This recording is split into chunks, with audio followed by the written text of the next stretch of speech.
Nos vamos a enlazar hasta Washington con Ariel Muchachos, corresponsal de Noticias Televisa y de Foro TV. Ariel, muy buenos días.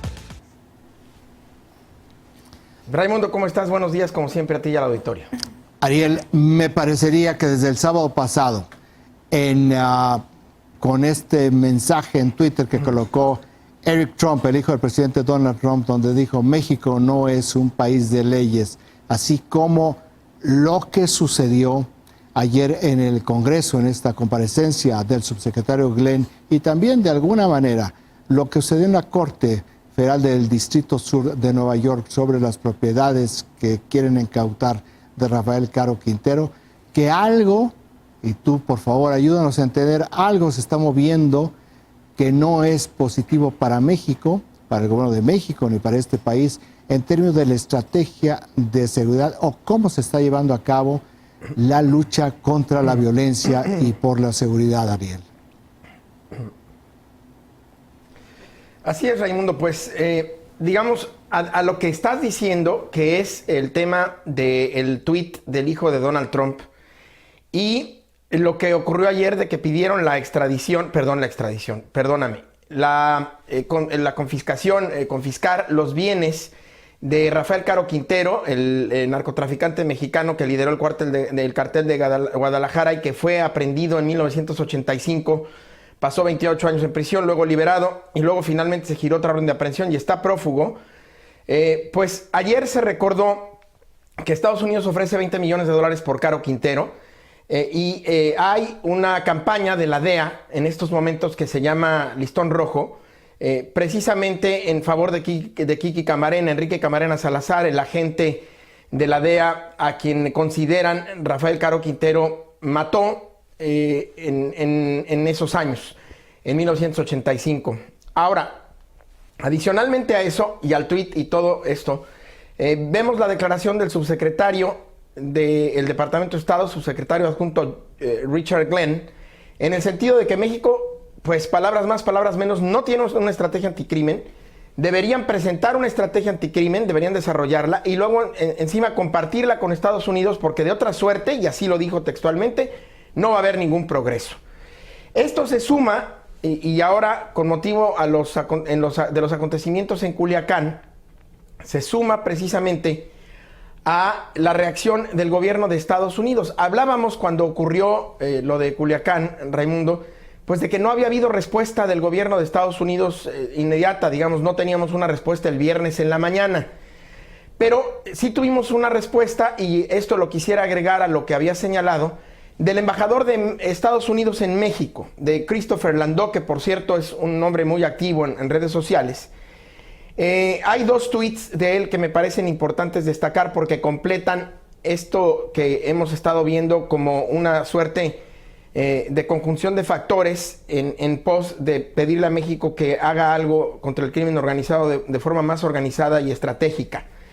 El embajador Christopher Landau tuiteó en las primeras horas del sábado aquí en Washington, todavía muy de noche el viernes: solidaridad total con las fuerzas de seguridad de México. Es decir, no se solidarizó con el gobierno ni con lo que había pasado, sino con las fuerzas de seguridad de México y apoyo de mi gobierno a la lucha contra el crimen organizado transnacional. Y luego el sábado, después de que habló el presidente Donald Trump con el presidente López Obrador y de que López Obrador tuiteara que Trump había sido solidario o había expresado solidaridad, el embajador de Estados Unidos en México dijo: el presidente Trump llamó al presidente López Obrador esta mañana para destacar nuestro apoyo total a la lucha contra el crimen organizado, y terminó: hay que derrotar a los delincuentes que nos amenazan a todos.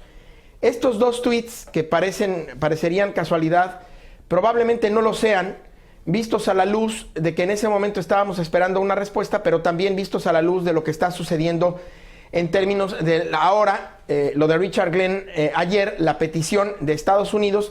Es un subsecretario adjunto, sí, no es alguien del mayor rango posible, pero tampoco es alguien de menor rango, y menos en términos de la especialización de su cartera, que es narcóticos internacionales, el que compareció ayer en un subcomité en el Congreso de Estados Unidos pidiendo que haya esta estrategia. Parecería que Estados Unidos está mandando mensajes por distintos canales sin querer ser demasiado disruptor en términos del discurso público y del apoyo a López Obrador. También está mandando señales en el sentido de que hace falta una estrategia anticrimen y presionando a México. Y voy a concluir con una cosa. Ayer hablé con una persona muy cercana a la relación con México, parte de la Agencia Antidrogas de Estados Unidos, de la DEA, con motivo de otra cuestión, pero me comentó que en la DEA sienten que no hay coordinación ya prácticamente con el gobierno mexicano, que la coordinación se ha enfocado en la cuestión del Departamento de Seguridad Interior, de fronteras, de migración y por supuesto de otros tipos de crimen organizado, pero que en términos de la coordinación antidrogas no sienten la misma fluidez que sintieron con por lo menos los dos gobiernos anteriores. Ahí está un poco las señales que podrían o no estar conjugando un panorama, Raimundo. Oye, Ariel, a ver, tú has estado muy cerca de estos temas en los últimos años, por eso la pregunta y tu respuesta van a tener un valor adicional. ¿Tú recuerdas algún momento en este siglo, en 19 años, donde públicamente el gobierno de Estados Unidos haya tenido este tipo de comentarios sobre la política antinarcóticos de México?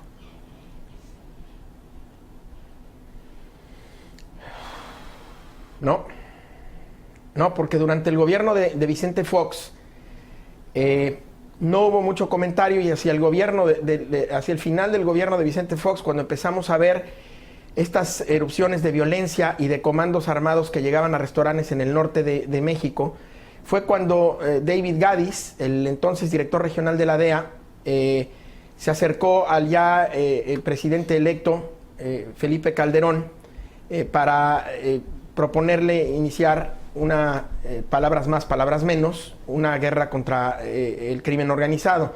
Entonces, antes, en esos años de Vicente Fox, no. Y desde luego, durante los años de Felipe Calderón y Enrique Peña Nieto, para nada. Al principio del sexenio de Peña Nieto, se hablaba un poco de que con este cambio a la famosa ventanilla única había un poco de descontrol, pero nunca en este sentido, y mucho menos en manifestaciones públicas, Raimundo. No lo recuerdo. Es muy importante lo que estás preguntando, y es muy importante esto que estamos destacando. Entonces, un poco porque aquí a veces no lo entiende muy bien el gobierno, lo que nosotros vamos a esperar, porque ha sido un patrón en la relación bilateral cuando hay tensiones con el gobierno de México, es que empecemos a ver filtraciones en la prensa de Estados Unidos sobre acciones o inacciones que se hagan acá.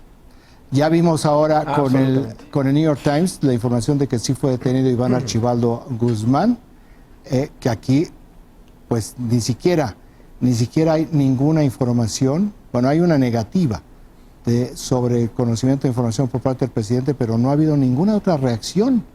Increíble también que al presidente aquí en México lo estén dejando solo, sin respuestas por parte de su equipo de seguridad, y en Estados Unidos estamos viendo que empieza todo. Empieza a caminar la maquinaria política mediática.